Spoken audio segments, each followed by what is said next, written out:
Hello, hello, hello, friends. Nicholas here with DIVO, TED Talks, Devoted Talks, where we take ancient wisdom and practices through modern lens and experience to help you and those you love end suffering in your personal and greater worlds.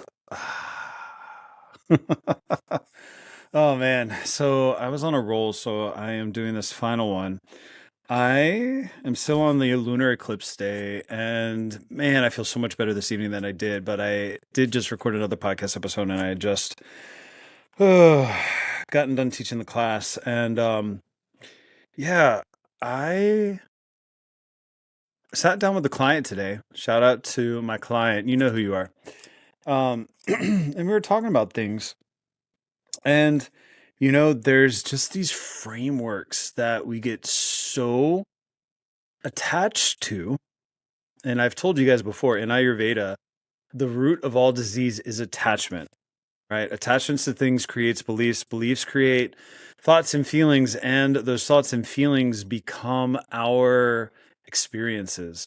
And so as I was talking with him, it's just so rigid in the thinking, which then creates rigidity in the body, which then creates things that don't function as well as they could, right? They become less dynamic, they become less malleable and less totipotent, they become less adaptive because they are so solidified. It's like petrifying. They become solid or solidified because of the one-dimensional aspects that are repeatedly um, reviewed, returned to, and or repeated. Man, I need to go back and listen to some of my podcast episodes because I have some really good ones, and the ideas are there. It's fascinating because sometimes I get so caught up that I'm like, oh, I should have captured that, and oh, I should have written that, and oh, I should have recorded that, and oh, I should have done this, and oh, I should have done that. And I'm like, but you know what? I still continually come back and come up with new things, and I keep expanding. And I like that. I like that aspect, not of just self, but of my growth and my enlightenment and my experiences. I am excited to explore these new things that are coming up and not being attached to the old ones, because the old ones are who I used to be. And these new things are who I am now. And there's a lot of growth and evolution in that, but you don't lose the things that you thought of before. Because, I mean, in many ways, especially in this modern age, especially with recording and especially with like social media, I have posts from 20 years ago. What? That's insane. But being able to see them again, it's not lost. It's these ideas, and they seem to come back when they're meant to and they're supposed to, right? Sometimes I catch these enlightened thoughts that I posted years ago.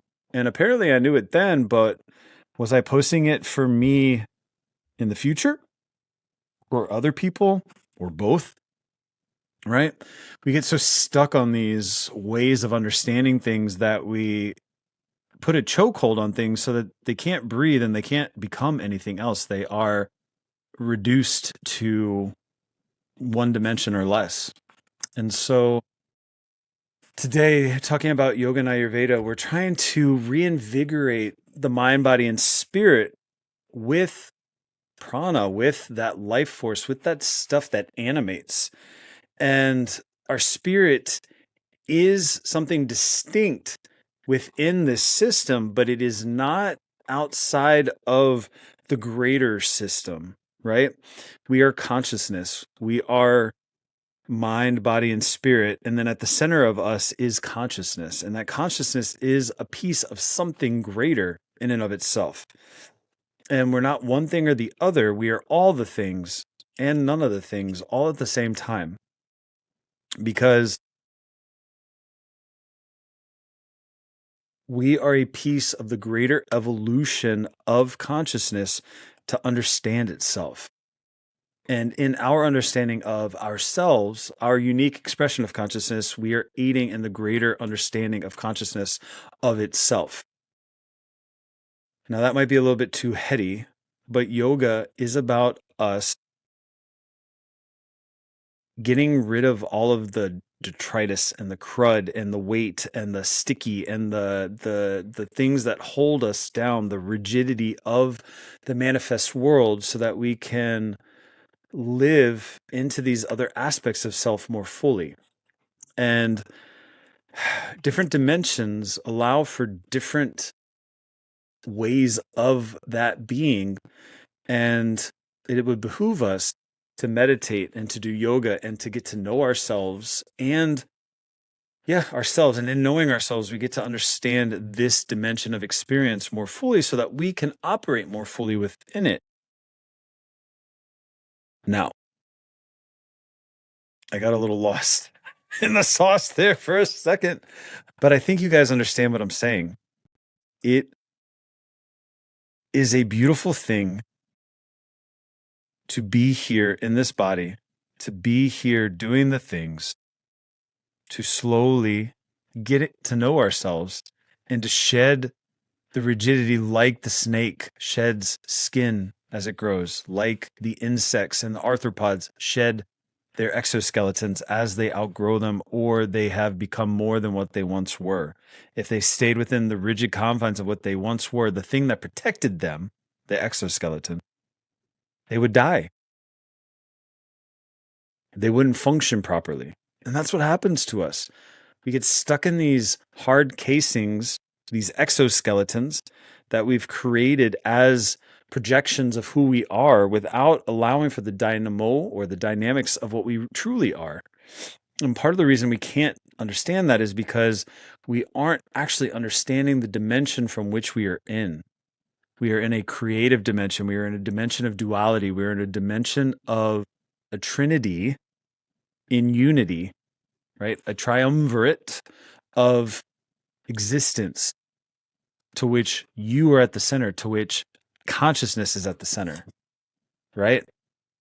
Interestingly enough, when you make, I'm holding up a, I've held it up before.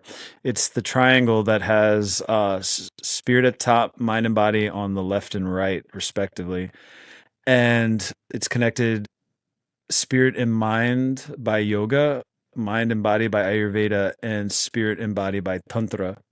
And then the forces that hold each one together, spirit is held together by love, mind is held together by intention and attention, and the body is held together by gravity, by attraction. And if you made a Venn diagram of mind, body, spirit, you would get something similar to the triangle that I'm describing. And in the center would be you, the letter U, the YOU, whatever word is needed or representation of I and you are at the center. You when I'm talking about you, I when I am there, right?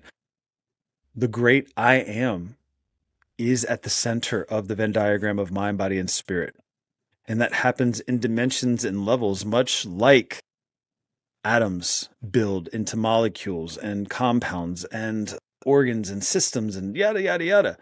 So too builds consciousness into the greater consciousness, getting to know itself. And what a beautiful thing to be part of the puzzle coming together minute by minute, hour by hour. What a beautiful feeling. So, my friends, we practice yoga not to solve the problem, but to recognize that we are the puzzle piece in something greater. And we are looking to find the place where we fit in perfectly. Not because we're not because we have to, not because of some solution, some end game. It's because we are better for it and we are better suited for it and we belong there because we were created for there. But we won't be able to get there until we get to know ourselves and the dimensions from which we work in. Ugh. I know it's hard. It's hard to hold all of it all at once, as my client was telling me, and I believe it. It's like I can glimpse it and see it, and then I come back to reality because it is something greater than my mind, yet my mind is trying to wrap around something that is greater than my mind. My mind, body, and spirit together form this thing, and it is a synergy. And so my mind isn't really going to fully be able to grasp it because it's only one third of that greater whole in this dimension. So, my friends, take what you like and leave the rest. And for everything else, be well and be free.